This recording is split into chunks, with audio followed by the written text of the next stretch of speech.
Hello, insiders! Newsflash and apologies in advance if this is a little bit later than usual. We had the Thanksgiving holiday that caused a little bit of a kink in our schedule. First item, some updates to YouTube Studio, which, by the way, is no longer YouTube Studio Beta. I don't know if you've noticed that, but we removed that beta label because we mean business, and Classic is going away and everybody's going to the new studio.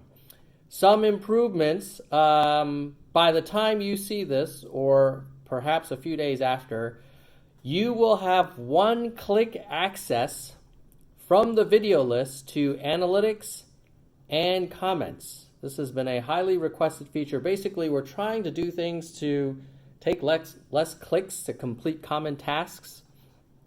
And one of the things was like, hey, on the video list, I want to be able to go boom right into analytics for that video without having to first click on the video and then go to the left-hand side and find the analytics option.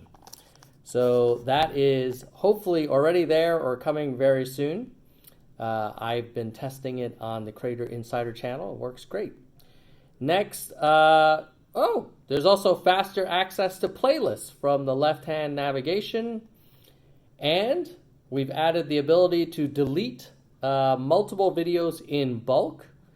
And one of the most requested features, we've expanded the description box for any video. If your description has lots and lots of text, basically the box will grow, so you don't have to kind of scroll within this little narrow box like we used to make you do. We've also made some improvements to the page load speed, so hopefully you're noticing that pages are a little snappier, especially if you are on a good Wi-Fi on a modern laptop with Chrome. It should be pretty snappy. And coming soon, so this is one of the things that always gives a product manager a little bit of heartburn, but I'm going to promise you some features that'll be coming, let's say, in the next few weeks or January at the latest.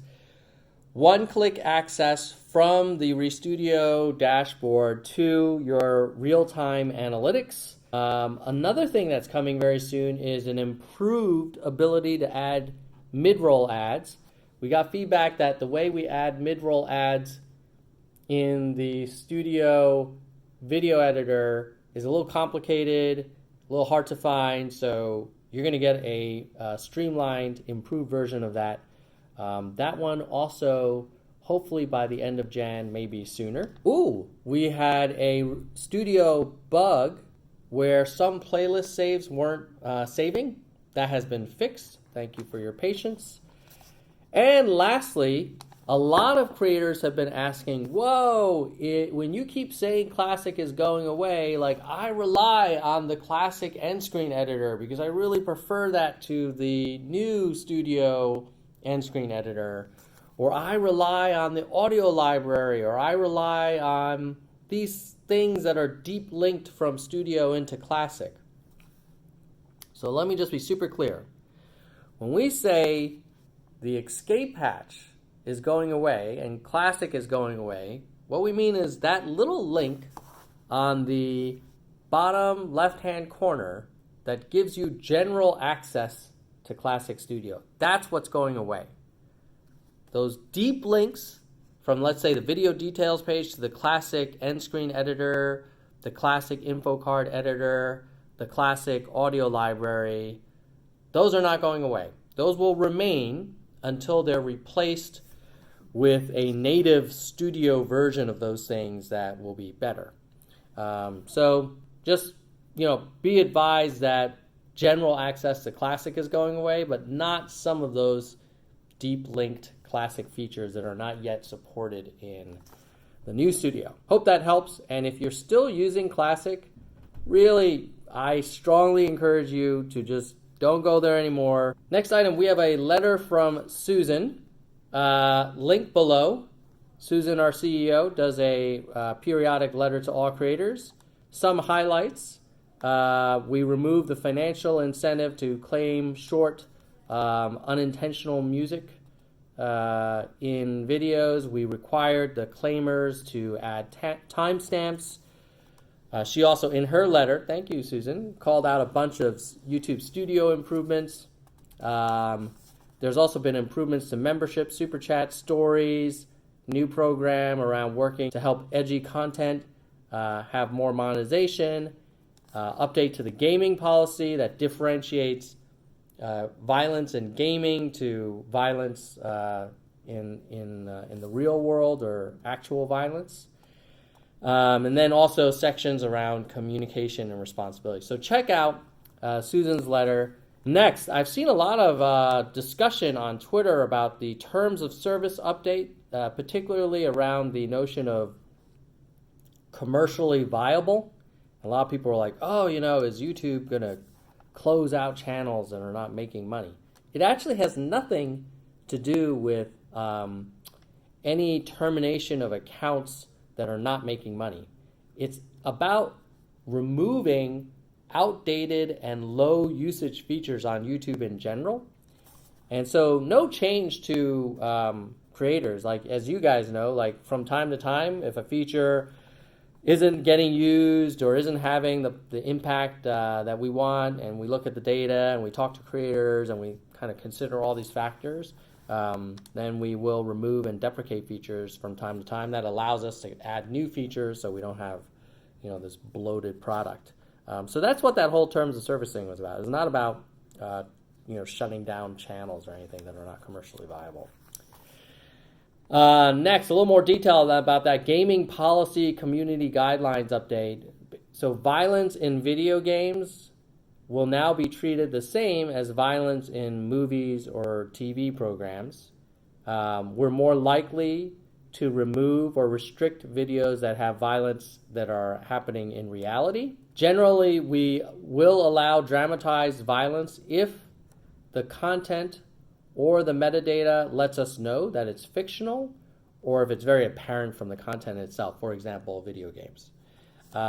This has no impact on the ad-friendly guidelines. Those remain the same. Next, hold potentially inappropriate content for review. That's a feature that is still rolling out, where we're defaulting channels into that setting. You can change it back if you want. But what we found so far is that from the early rollout, we had a major reduction, almost a 75% reduction in comments that are being reported by viewers.